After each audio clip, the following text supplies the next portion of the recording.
Salam alaikum, salam alaikum. Ame ambalma befu. Ama fay au bismillah. Je suis en contenté. En contenté, je suis là. En contenté. Au bismillah. Je suis en contenté. Befu. En contenté, je suis là. On va connecter avec vidéo, on va partager. Amena morceau de kala sans aba la main. Ba on ni ami jeka a décortiquer ñogon fait. Ami jeka a commenter ñogon fait sans. En contenté. Befu. Ama fay en contenté dessus na aba connecter avec vidéo, on va partager. Voilà, et encore regarde ko milmo en bora kaka sona mais bon mo re do on me mo mbuya kosobe on ma respecter kosobe mais amena ka so in kala sansa e kuma mu fo on ni ame jega wala nyon fe a bora sansa aye de morceau de blanc morceau inflammé amala me quoi.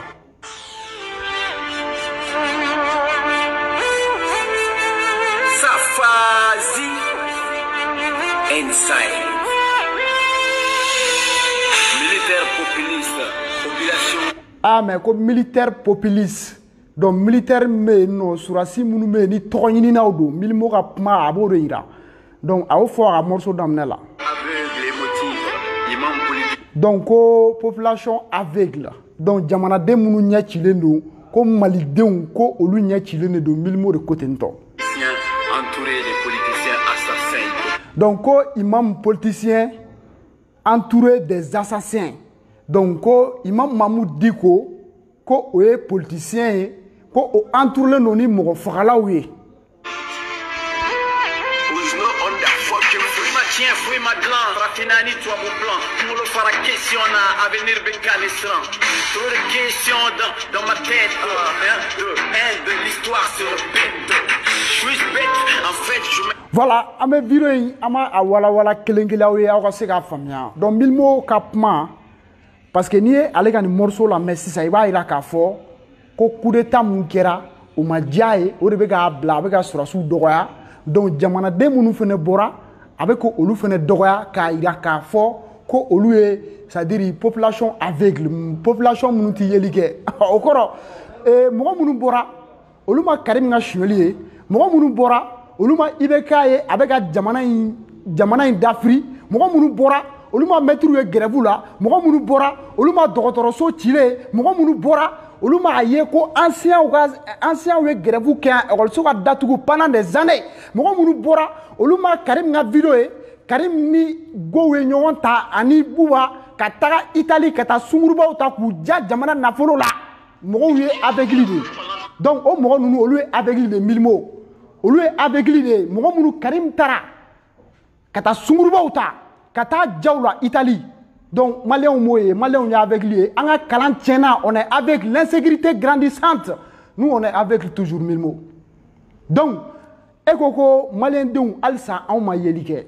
on ti yelike anga jamana na folo be ka chuen ite se ki bolo jo fo ila bi e nani jo population ne ma bi ko lu te ka yelike milmo on étage jo afona nene ki étage jo donc li dalaga étage jo jamana in kona ya ya war boro jumena donc e be fe ka fe no ira awna 600 o jume ka ira ka fo ko milmo ko ibe ka fe nga ka mi arranger ambe be buya jamana in kono mais quel sera oro dollar il est temps que on s'ensime beki asime maliko be oro dollar bi il flega buya wanka am y respecter am buya mais on y remarqué coup d'état manake et bien milmo de abe bo abe coup d'état abala gauche abe bo abe jamana de abula gauche mais fanga dungo jugu jamana mara chogo jugu et milmo depuis ala ida ante ki ye fene ibe fra faso jamaka ka fo kibe o keleke donc on me munye fiene on me liberté d'expression mais on me démocratie là mais on me yoro muna bi on tagamara kise koro anti machitoin i ka fo ibina ibe anga kele iba a saboter anti machitoin i ka fo ibina anga surasu burja anti machitoin i ka fo ibina ibanga imam les sages les très respectés éclairés qui bina kibe au burja ante ok ni kele kisɛ tun bɛ se k'an sɔrɔ anw taara an ye filmeliw kɛ kisɛ kɔrɔ ki bali tun bɛ se k'an wɛrɛ ta donc nous on a risqué notre vie pour ce combat aujourd'hui mɔgɔ tɛna k'i bɛ o kɛlɛ k'i bɛ o buruja anw bolo mɔgɔ tɛna k'i bɛ o kɛlɛ k'i bɛ o tiɲɛ ou bien k'i bɛ manamanakan fɔ o kɛlɛ la ko anw k'i ye k'an sigi k'i to yen milimo ne yɛrɛ tun t'a dɔn k'e bɛ yen parce que kɔsa in na an ye Master Sumu ye sɔn dɔ bɔ a bɛ fanga dénoncer en même temps an ye Tata Pan mɔgɔw an kɔrɔkɛ Ramsès an y'a fɛnɛ ka sɔnw na mɛ a bɛ ka jamana réalité fɔ on a vu beaucoup d'artistes an ye mɔgɔw ye minnu bɛ ne tun t'a dɔn ko milimo yɛrɛ bɛ Mali kɔnɔ kɔsa in na pour moi i tagara i ye congé ta i dabɔ nin ko ninnu na mais ne tun m'a miiri k'i bɛ Mali kɔnɔ quoi non ne yɛrɛ bolo i ye rapu dabila parce que an bɛ ɲɔgɔn dɔn an bɛɛ bɛ Daoudabougou on se connaît très bien mais jamana ko bɛ yɔrɔ min na sisan c'est au-delà a ka bon n'an bɛɛ ye ni surasi minnu nana bi Assimi Goïta ani colonel Diaw ninnu ni u nɔfɛ mɔgɔ minnu nana ninnu ma wuli yɛrɛ ma ka na coup d'état kɛ o ninnu wulilu ni ye ninnu wulilen ce qui veut dire que jamana in ça va pas ninnu nana IBK sauver u nana ka na Mali de sauver parce que ne ninnu tun ma na sisan m'a sɔrɔ IBK a ye 1000 personnes faga donc ne bɛ se k'a fɔ ni surasi ninnu ye sauveur de ye u nana ka na jelibɔn de bali u nana ka na jelibɔn de éviter parce que ne ninnu tun ma na bɛɛ y'a ye k'a fɔ IBK ka fanga sera yɔrɔ dɔ la a tɔ tora mɔgɔ minɛ mɔgɔ faga mɔgɔ minɛ mɔgɔ faga a tɔ tun y'o de ye hali an balimakɛ min bɔra Faransi ka na Kader Traoré an taara ka taa kunbɛn n'a bɔra émission na u y'a minɛ u y'a bugɔ u tun tɛna faga ni mɔgɔw tuma na donc milimo an bɛ fɛ ka mun fɔ e ye 23 morts o kɛra kisɛ cira Imam Mamadou Dicko ka da la yan aw jɔn ye milimo kumakan mɛn aw jɔn y'a ye k'a fɔ ko milimo k'a bɔra k'a ye vidéo kɛ k'a y'a yira k'a fɔ ko a b'o ko condamné donc mɔgɔw fagara toi tu es pour ça Soumala Cissé enlèvera toi tu es pour ça donc e ko ko bɛɛ complot bi milimo mɔgɔw respecté Soumala Cissé muso a respecté Soumala Cissé denw respecté aujourd'hui Soumala Cissé mɔgɔ t'a dɔn a bɛ maa minnu bolo il a été enlevé a ka garde-corps k'o faga o kɛra an bɛɛ ɲɛna e nana o bɛɛ kɛ film ye bi donc e bɛ fɛ k'a yira anw na k'a fɔ ko IBK ka fanga in e tun bɛ na sɔrɔ a kɔnɔ IBK ka fanga in e ka nasɔngɔ de tun bɛ sɔrɔ fanga kɔrɔ parce que an ka fɛn dɔ fɔ ɲɔgɔn ɲɛna quoi maa o maa bɛ nin coup d'état condamné i ye fasoden jugu de ye tu dois être combattu par le peuple tu dois être combattu par le Dieu aussi donc nous on va jamais accepter ni kɛlɛ mun filɛ nin ye bɛɛ ye kɛlɛ in tacogo ye bɛɛ ye kɛlɛ in ye surasi ninnu taara IBK minɛ kisɛ kelen ma ci an bɛ se k'a fɔ depuis ala yɛrɛ ye diɲɛ dan nin coup d'état ɲɔgɔn ma deli ka kɛ Mali kɔnɔ fɔlɔ a ɲɔgɔn ma deli ka kɛ diɲɛ yɛrɛ kɔnɔ ka taa président minɛ a ma humilier IBK yɛrɛ bɔtɔ a bɛ ka mun fɔ kisɛ kana ci jeli kana bɔn kisɛ kana ci IBK ka laɲini yɛrɛ kun y'o de ye mɔgɔ kana faga kisɛ kana ci hali sisan sa IBK yɛrɛ bɛ yen IBK yɛrɛ a lafiyalen don parce que a bɛ maa minnu bolo u m'a humilier u bɛ k'a bonya an y'a ye président fɛn fɛn minɛra Amérique n'olu y'u ka président dɔ faga Faransi olu bɛ n'u y'u ka président minnu minɛ mun kɛr'u la bɛɛ y'a ye donc aujourd'hui nin mun kɛlen filɛ nin ye tan ne nin kun ma kɛ bɛɛ ni san dɔ de kun bɛna kɛ donc wa surasi minnu bɛ nin kɛlɛ in ɲɛma bi an b'u soutenir bi an b'u soutenir sini wa an bɛ faso jama fɛnɛ wele u ka nin surasi ninnu dɛmɛ parce que ninnu nana faso jɔlaw de ye ninnu ye i bɛ Assimi Goïta lajɛ depuis a nana don mun na n'a y'a ye télé ni fɛngɛw la fini kelen de b'a la a ka tenue b'a la tenue a tɛ k'a bɔ dɛ tenue bɛ nɔgɔ a bɛ kɛ cogo bɛɛ la mais o tenue kelen de b'a la depuis u nana don mun na mobili kelen de b'u bolo u m'u ka mobili falen u m'u donfini falen i ye colonel Diaw ye u m'u ka tenue falen u ma veste don u tɛ ka bazin don u ka faso tenue de b'u la u tɛ ka tenue bila dɛ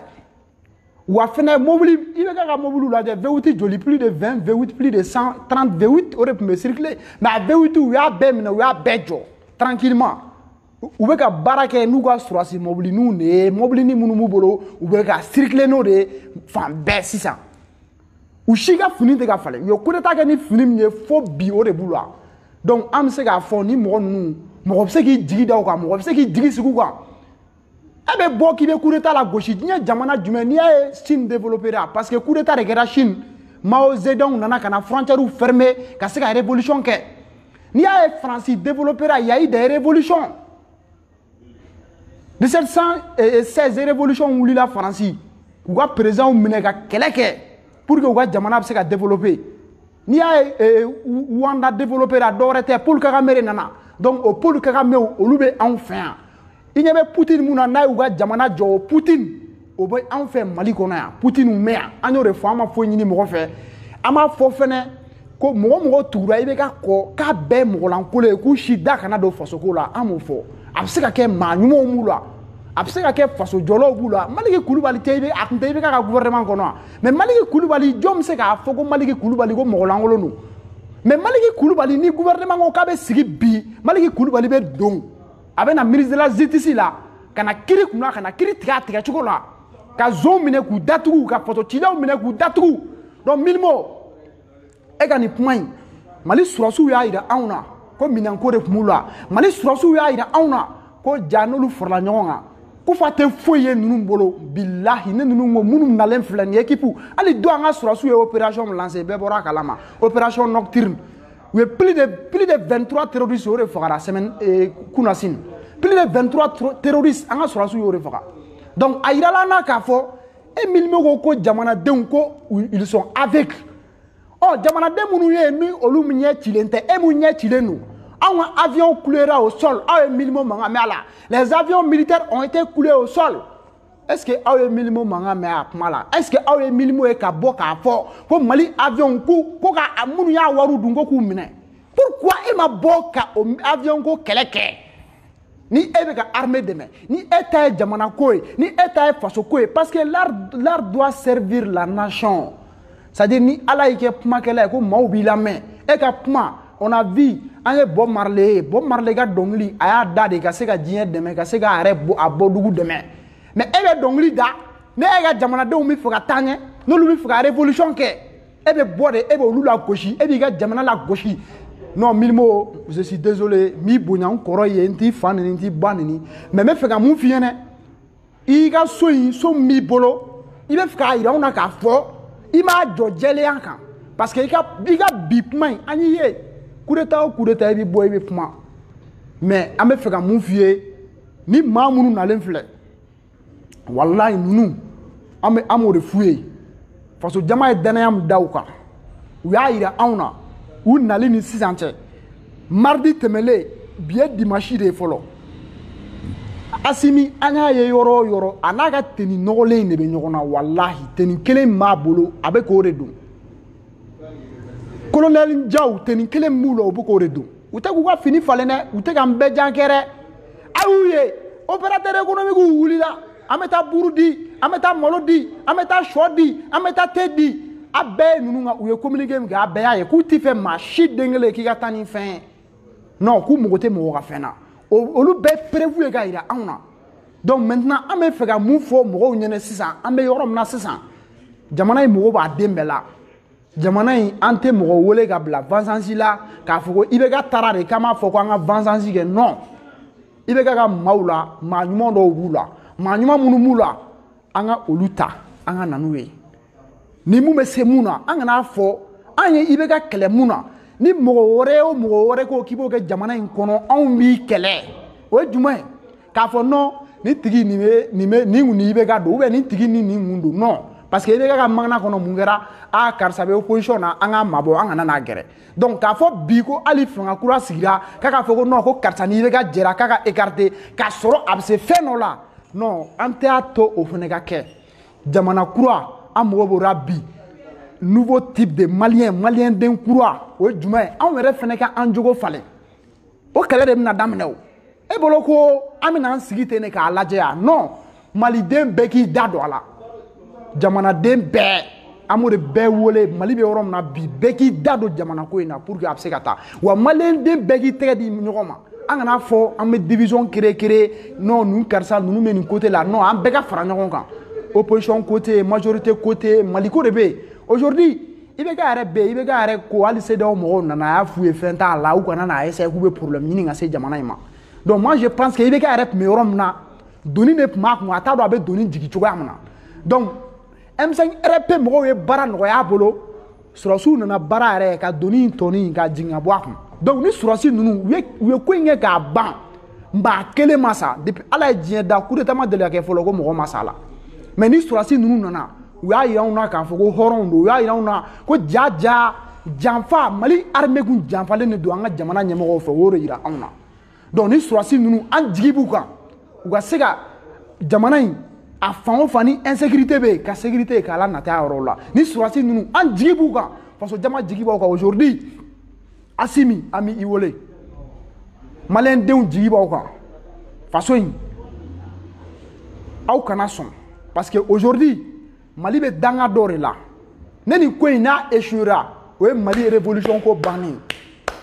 mais n'a réussira Mali bɛ se ka tɛmɛ États-Unis na Mali bɛ se ka tɛmɛ Faransi la a bɛ se ka tɛmɛ Rwanda la donc an b'a ɲini an ka nin cɛ duman ninnu fɛ faso in a b'aw bolo jamana fɛn bɛɛ b'aw bolo sisan donc a ye jamana in a y'a dilan a ye jamana in a y'a jɔ a ye jamana in a kan ka di maa ladiri minnu ma a y'a d'u ma an bɛ fɛ faso ka kɛ cogo o cogo a y'a kɛ ten fasodenw m'aw kɔ fasodenw m'aw soutenir aw nana ka na c'est à dire kayamagan fanga aw nana ka na jelimi fanga aw nana ka na sitanɛ fanga aw nana ka na gorijigɛni fanga aw nana ka na fanga jugu aw nana ka na o de ta k'o bɔ jamanadenw kan Mali kɔnɔ i bɛ se k'i bolo jɔ ko jumɛn na k'o kun ka ɲi e bɛ se k'i bolo ɲɛsin ko jumɛn ma k'o kun ka ɲi n'i nana ko imam politicien imam mago tɛ fanga la o imam m'a fɔ maa si ye ko ale bɛ ka na k'a bɛ fɛ ko ka na don gouvernement na imam m'a fɔ a mago bɛ ministériya la imam b'a ka misiri de kɔnɔ donc ni hali an b'a ye Iran olu ka guides t'u bolo Ayatollah Khamenei ni u ka guides bɛ yen ni jamana gana olu de bɛ bɔ u bɛ kuma jamana tɛ se ka kɛ ko maabaw t'a kɔnɔ i n'a fɔ Buye ninnu n'a ɲɔgɔnw Acharafu Shurafaw olu tɛ se ka kɛ o jamana man ka kɛ ko mɔgɔ dɔ bɛ yen ko fo mɔgɔ dɔw de ka kuma n'u kumara dɔrɔn a bɛ lamɛn donc an ka ni cɛfini tabaga ninnu Milimo e tɛrɛ an bɛ avertissement kɛ a ko bɛ mɔgɔ o mɔgɔ kɔnɔ n'i ye dankari ni faso kura min bɛna jɔ n'i ye dankari an ka finitigiw la ni cɛ o cɛ dankariw la fo k'i sa i t'a se fila ni cɛ o cɛ dankari an ka imam na ni cɛ o cɛ dankari ni kɛlɛ kura min bɛna kɛ fo k'i sa i t'a se fila an bɛ bɛɛ averti on va plus se laisser faire jamana bɛ yɔrɔ min na sisan ni mun bɛ na an ka fara ɲɔgɔn kan a ye na anw de ye jeunes ye an k'an tɛgɛ di ɲɔgɔn ma jamana bɛ se ka avancer cogoya min na mais ni o tɛ mɔgɔ min fɛla ko ye i b'i yɛrɛ ta parce que anw bɛ yɔrɔ min na sisan jamana in a tɛna to k'i b'i balo i bɛ balo sɔnbɔ de la dɛ jamana in tɛna to k'i bɛ to réseau de ka manamanakan fɔ la dɛ donc minnu bɛ ka kuma an balima minnu fana bɛ réseaux sociaux kan n'u bɛ ka kuma an b'a f'u ye an bɛ fɛ jamana in ka suma walahi anw bɛ yɔrɔ min na sisan olu yɛrɛ tun b'anw wele ko kati ye nin publier e y'a to jamana ka suma anw fana bɛ yɔrɔ min na sisan an mago bɛ jamana sumali de la e y'a to Mali ka jɔ sa dɔ kɛra Modibo minɛra Musa nana Alpha nana ATT nana IBK nana jamana tɛ ka taa ɲɛ minnu nana bi an tɛ ninnu dɛmɛ wa an tɛ SNSP mɔgɔ ninnu an tɛ ninnu dɛmɛ ya comité national pour le salut du peuple ne ko an t'o mɔgɔ ninnu an t'u dɛmɛ wa an tɛ ninnu lajɛ ya an t'an bolo fara ɲɔgɔn kan an ka nin surasi ninnu an ka ninnu dɛmɛ ya o tuma an bɛna an t'a to an bɛ bɛɛ lagosi ya non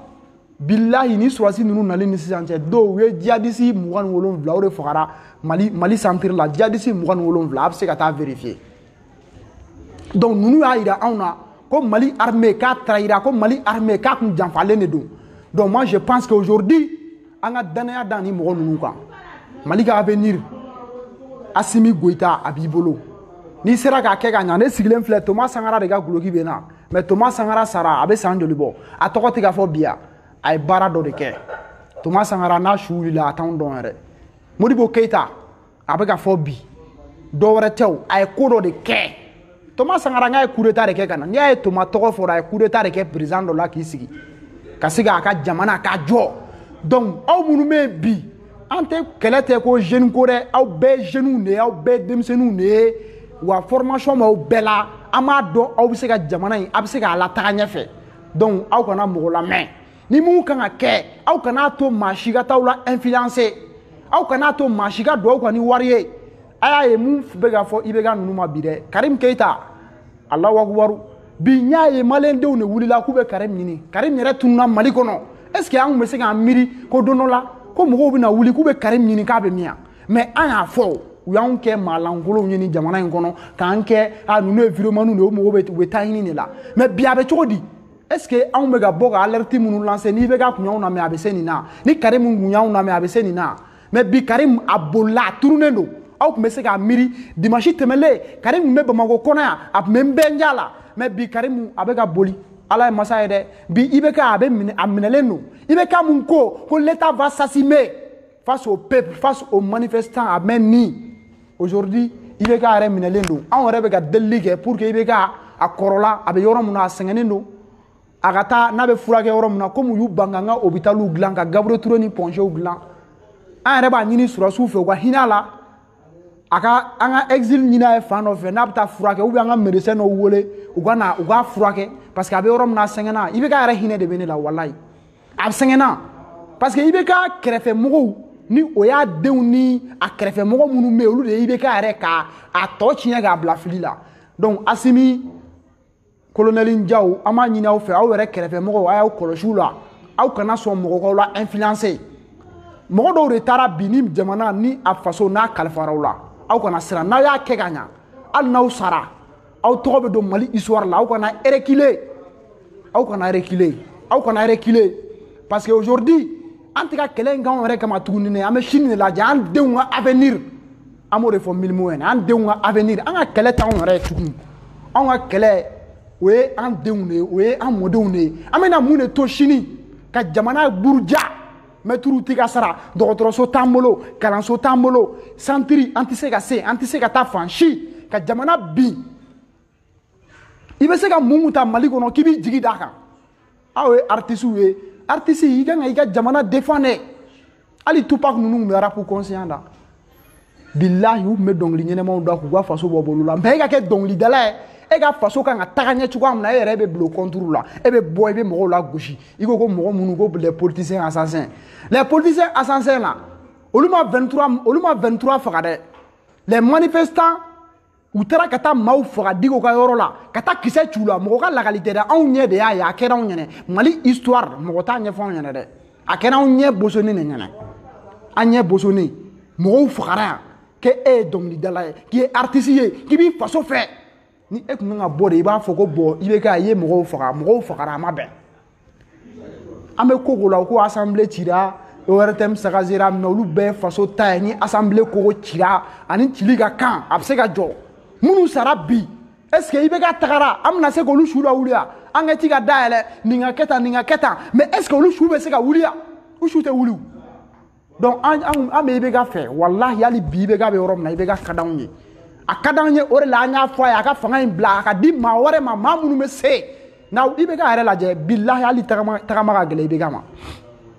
ali tagama nyuma ibeka be rom na bia ka gelama an fare don an ga chogoroba don surasi munu ere ha mine u ya mine chogo nyuma na ka akondi ganya ka taga mine fo ka sono kise kele machi ne bolo ni surasi nunu uganga fore kani kwenge kureta mun temena mogo joli sarala kureta mun temena ko joli kerala mais oni ni tekelene nunu ya ira una ka fo ku kungulo bu kanala ni surasi nunu ya ira una ka fo ku be jamana en fait donc en fene ame dawla ka nga jamana ama kalfulwa nu ya ke ganya u tobe fo alu sara u tobe fo alu sara 100 fla au tobe fo Mali sor la o ya na ya ke ganya mais na ya ke ga juya feme fo mu nga juni be ga tay na ya ke ga juya feme fo awma mu nga juni Karim nunu tay aujourd'hui jamana deun dale no la re donc façon ni awba di mawma même s'il faut la dictature même si surasu yere de ka fanga yi wa transition yi wa ke ku yere kana jamana aka jo angana kele kogo Amadou yere nyumana angana kogo kari kan kodo ala na kogo kari anga tojo angana kogo kari kataka kato il faut avancer ni faso be jo non ebe ka okufa munu fo ni ya kufa nunu e marfata o ma marfata jamana kama we marfata faso maracho jure kama ni ya ali munu me norla bi c'est ma mo we marfata parce que nyemo nyumo ne tambolo anga waru ushura donc moi je pense qu'aujourd'hui on a la chance aye sema mo wole ali kufa aye do imam Mamou Digo re wole bla kufa o ma kufa wole bla yaduma aye marfa bla o kana jamana ya ngana marfa ta nyogon kama aye na anga si anga kuma anga bala entre nous maliens en bête de maliens jelikele ne bambela un peuple un but une fois aye na anga fara nyogon kan anga la jeni jamana kurain am se ga bodi nge kono chuko amna o de anga la nyini am yorom na bi ante fe mo ga den jamana kula ibe ga naga mo we mo den chuko amna anti fe ma ga den ni mu mese muna fanga ga do ma ni mu mese ugana anyore fo do mo na digo rebe bo aba fo bubu nyene ko bubu ko ni flade alala ki ga démissionner ko ni bubu ko ni flade alala do ka ga démissionner mais bubu ne bolo odo ne il me que fidèle au dos il mais aujourd'hui qui t'arrive dit qui ga mine ko tu es fidèle tu n'as rien fait et de ibeka re churun et de ibeka churun e bubu e de ibeka churun ye ibeka ni bebla nyona ne ere ni ekunye mado e me se ga ibeka sauver amena mais imason vous êtes arrogant imason ga ibeka sauver aujourd'hui ko parce que ni ibeka minera ko tu es fidèle et de awde ibeka churo ka chokoro ka fanga tia bolo kani bekar nyona kani jamana de kar nyona qui s'est tarachi awbe nyinga à côté blare ate damo shigu ere ku premier ministre ma mwa ani saba fagara ere ku premier ministre Boubou Cissé bibe surasu bolo donc ali bega ama préféré bega ka bla o korola mais Boubou e na o ma bon nyona Boubou te blare les 23 morts ni mo nous chi kana bla mo ba ko la ngeti ka ke a beka mino ka datugu ni muni sa akem ka ka bloc kasola Boubou i ma ke fidèle bega ma dai ma bega sarada ye bega janfa awde bega ka fanga tia bolo awde bega trahi parce que a fora ko ka fanga bla na okunya bla billahi ne ere ni démissionner la ne digo rego ki gana ni kunye horon imam nya fo chugamna ko e flade halalai imam digo ka fola aya demandi fait ki tara fait dom shuka ya fie ki ko ni e flade halalai ki ga fanga bla bire ibna i joko wa ki tara ibe ga fe ko ini ibe ga minera ko o rebine o toko mo be da ela ko passer ni ibe ga minera mais ere chokoroba se minelima ere chokoroba janfa kani bekar nyona donc il m'a foi ke aw de façon ci aw de façon janfa billahi bubu malende onte ya fi mare mo fam ngara imam nga dala ere ko premier ministre Boubou Cissé ibe bolo la bire donc arama deun ama fo bey fanga wakati fitin ne do le pouvoir est éphémère donc anga sawali ni ala ye fanga kalfa muna wakati muna a marakanya donc en balma activiste munu fene be nou me fanga inofe nou me be ka nofe amu fene wole bi ugato jamana ka suma na bi bo ko bi marché ke abe autorisation ne nyini aka don jamana intina kiba fo folo tachu ya koy na be bo ko bi ta marché ay autorisation ayo nyini na ya nyini ni awna deliga ka be di awma mais nani autorisation dili man kani tio fene bora tuguni trouble à l'ordre public ama nogone donc ama nyini asimi nunu fait ka nyini colonel Diaw nunu fene fait aw jojoro la nouvelle république nouveau type de malien face au jama kuram kanga jo sisan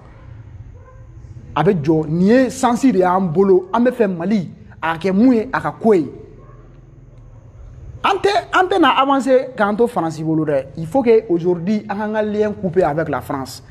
ou bien nani France be coopérer avec coopération gagnant ou be dosro ame dosro angata 50-50 na ay partenariat courant femme be accord femme be partenariat femme be ay siga beka abeka renouveler aka ladje ko Karim nunu na aéroport fere ko sayna Mali aéroport national la kumna fere pourquoi donc aya ladje partenariat femme be accord femme be contrat femme be Mali la sanu me bois femme be bois aya beladje parce que jama se ka intérêt sur muna aka ni accord femme de jamana arrange aka be annulé munu be jamana arrange akuke aka partenariat ni ani Chine ni ñogonche ani irisu fene ni ñogonche nu be se ka andeme sira ka ko andeme ante bono la nunu bolo re billahi ame to munu bolo bi ante no ante Mali te bono la kanto nunu bolo ante bon nɔgɔ la dɛ an k'a lajɛ maliyɛndenw an ka sɔn bi an ka gɛlɛya sɔrɔ sa an ka sɔn bi an ka ɲani pour que an denw olu ka hɛrɛ dun wallahi maaw bɛ na sini fanga ta don mun na a don chinois caman sara a don kɔngɔ tun bɛ chinois faga fo Modibo Keita a ye dɛmɛ don chinois ma a y'a ye histoire la ko Mali delila ka malo ta ka taa di Chine ma o jɛɲɔgɔnya de bɛ Mali ni Chine cɛ bi mais président dɔ de nana a ye daw tugu président dɔ de nana dɛmɛ ninnu an y'a mɛn ko ninnu ka dɛmɛ jɔ an mago tɛ maa si ka dɛmɛ la sa a ye na ni dabani kurunin ye sa Mali fan bɛɛ ye kɛnɛ ye an ka usines dayɛlɛ an ka sɛnɛ kɛ an bɛ balo wallahi an bɛ Mali jɔ mais ni aw sɔnna k'a céder ko CEDEAO ka pression n'aw sɔnna k'a céder ko communauté internationale ka pression sɔrɔdasi ninnu bɛ se k'a tenir dɛ mais population de kan ka tugu kɔ k'a yir'u la CEDEAO kana dan sanction ma u tɛ se ka san bali ka na dɛ u tɛ se k'an bali ka fiɲɛ sama dɛ ni fɛn o fɛn CEDEAO mɔgɔw jɛ u k'a kɛ peuple an ka to sɔrɔsiw kɔ an k'u dɛmɛ tiɲɛ kan an k'u dɛmɛ jamana dɛmɛ kan minnu bɛna bɔ mɔgɔ bɛ bɔ ka kuma a y'a dɔn k'u ka intérêt de tun bɛ mɔgɔ bɛɛ bɛ bɔ k'i bɛ nin ko in na gosi e dayirimɛ de tun bɛ i bɛ ka fanga la bi n'i ye mɔgɔ kɔni i y'a ka nasɔngɔ tigɛ a ka gɛlɛn a ka ko dɔw kɛ dɛ donc minnu bɛna bɔ k'u bɛ kuma u ka nasɔngɔ o de tun bɛ i bɛ ka fanga la u tun b'u ta de sɔrɔ i bɛ ka fanga kɔnɔ mais e kelen ka taa sɔrɔ o tɛ taa sɔrɔ ye u bɛ faso jama ka taa sɔrɔ de lajɛ a lajɛ pour que kati anw ka sira ka da anw wulila de ka siraw tigɛ pour que Tombouctou sira ka da olu wulila k'u ta de tigɛ o ye mun jamana sugu ye jamana yɛrɛ tɛ se ka wuli a lajɛ kɛ anw yɛrɛ tun bɛ se yɔrɔ dɔ ma yan bi Bamako kɔnɔ yan anw bɛ marifa de ta pour que an ka lamɛn mais jamana kan ka se o ma jamana ɲɛmɔgɔ an kan ka taa se fo ye fili minnu ye IBK sɔrɔ o dɔ tun ye IBK tun tɛ mɔgɔ lamɛn dɛ a tun tɛ jigin ka taa terrain kan ka taa samara sirilaw lamɛn a tun tɛ jigin ka taa terrain kan ka taga soudeurs lamɛn a tun tɛ taa tailleurs lamɛn a tun tɛ taa mécaniciens lamɛn donc mɔgɔ minnu bɛ nalen a y'aw jija aw ka taa faso jama lamɛn a y'aw jija aw ka taa suguba kɔnɔ dɛ a y'aw jija aw ka taa ngoloni na a ye taa samara sirilaw lamɛn a ye taa maliyɛn yɛrɛw lamɛn mun miirina jumɛn m'olu la olu bɛ fɛ faso ka kɛ cogo di a ye t'olu lamɛn wallahi a bɛ jamana in a b'a solution sɔrɔ donc an bɛ bɛɛ fo a ka video a ka partager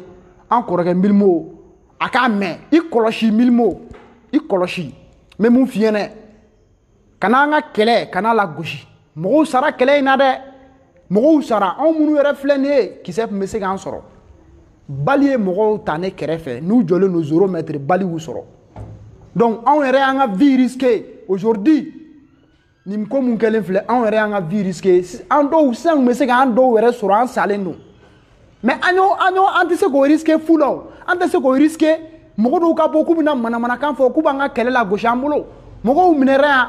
k'u bugɔ k'u manipuler k'u torturer ka fɛn bɛɛ k'u la e bɛ se ka na k'i b'o kɛlɛ lagosi an bolo bi donc Milimo an kɔrɔ ye i bɛ se dɔnkilida la inspiration b'i la mais l'art doit servir la nation dɔnkili da i ka faso jama dɛmɛ dɔnkili da i ka sɔrɔsiw dɛmɛ ni sɔrɔsi ninnu tɛ kulonkɛ la dɛ